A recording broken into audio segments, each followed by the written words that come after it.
A version of the Military Spouse Licensing Relief Act has finally passed Congress, been signed by President Biden. However, there appear to be a number of issues with it, as I suspected there would be. The good news is that military spouses will have a better shot at actually receiving recognition for their existing occupational professional licensing credentials.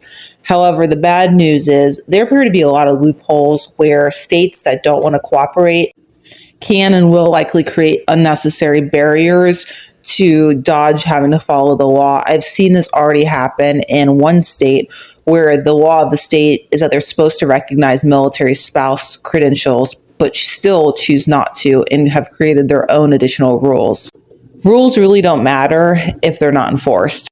Some of the loopholes appear to be wording like they have to have used the license in a similar scope of practice for the 2 years preceding trying to transfer the license. Well, that opens up all kinds of regulatory burdens and loopholes that can be placed upon active duty military spouses to prove that they've been working, to provide all this information, to provide references, tons of paperwork. And even in states that are supposedly military friendly, trying to transfer a license is anything but easy for most people.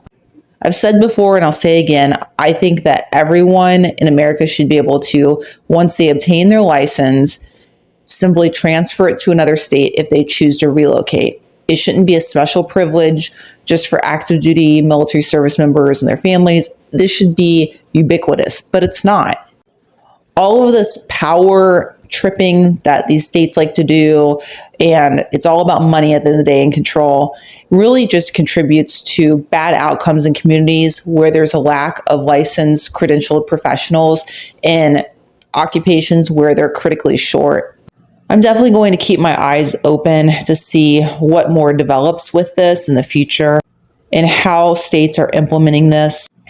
Family advocacy groups in this news article were mentioned as already having questions about how states will implement this.